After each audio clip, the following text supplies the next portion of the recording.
So I would like to share some serious concern on the Motor Vehicle Amendment Bill 2019 in its present form. So at the outset, I would like to state that we all share the same concern regarding the road safety in the country. I would like to share with heavy heart some incidents in my parliamentary constituency, Karur.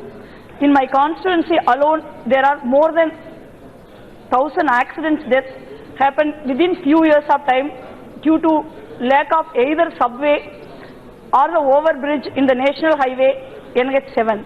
If one constituency has witnessed more than 1,000 accidental deaths, how many accidental deaths could have happened across the country? I use this opportunity to request the Honorable Minister to urgently build either the overbridge or subway in the following places in my constituency: on the highway, National Highway 7 near Manmangalam, Vangapalayam Circle, Semmadai, Periyar Circle, Kodangipatti in Karur Assembly, Veerarakyam Circle in Krishnarayapuram Assembly, and Kodumbalur in Viralimalai Assembly need to be constructed with utmost urgency to prevent this unfortunate death. So the Honorable Minister's decent gentleman, he is very experienced minister. I have no reason not to believe him. But the past record of this government in which he is part of is known for his regressive, despotic, autocratic attitude. So this government will not miss a single opportunity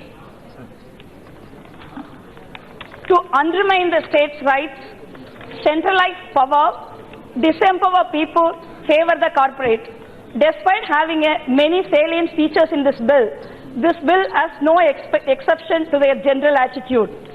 So, Honorable Minister said in his opening remarks that there will be a national transportation policy in place, but if the states have any objection, it will not be imposed. Sir, I would like to ask the Honorable Minister through you, why did this government think that the state governments are not competent enough to create the policy on their own in the first place? Secondly, if you do not want to impose anything on the states, why are you getting involved in formulating a universal policy rather than let the states to formulate policy according to your ground necessary?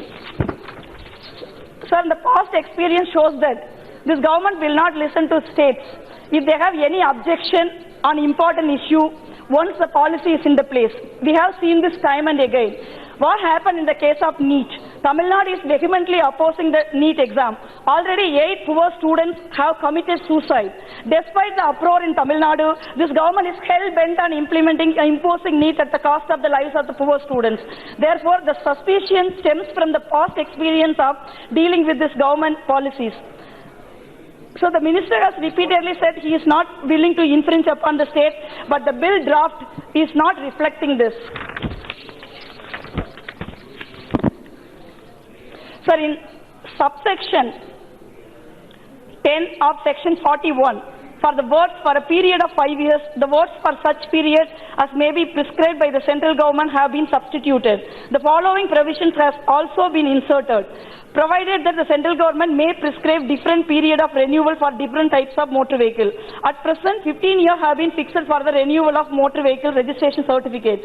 Then it is 5 years for the next renewal. But in the proposed bill, this time limit has been taken away and it has been made mandatory that all vehicles should be tested before renewal.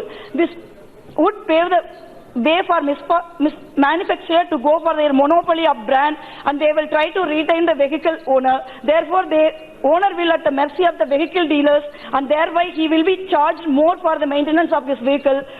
Over a period of time, private spare parts dealers will be affected and private roadside workshops will be closed.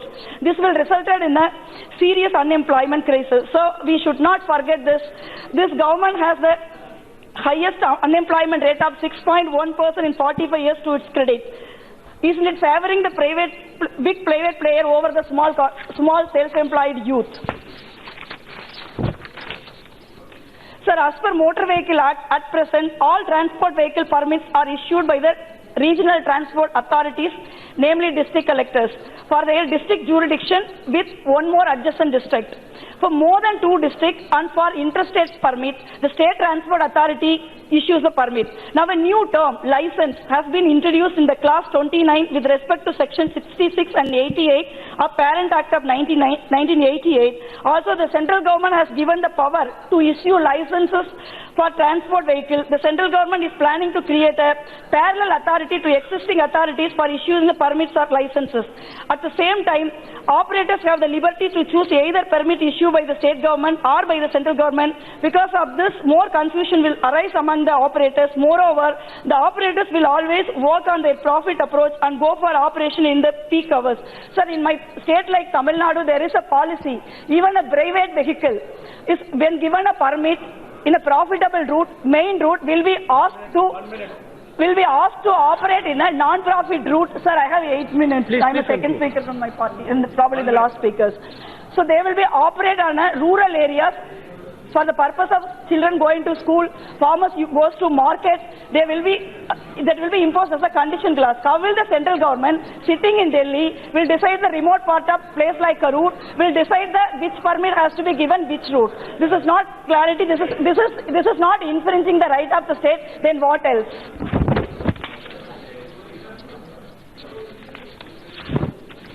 So in the newly inserted section 215A, the law states that the central government shall have the power to delegate any power or function that have been conferred upon it by the Act to any public servant or public authority and authorize such public servant or public authority to discharge any of its powers, functions and duties under this Act. The same with the state government.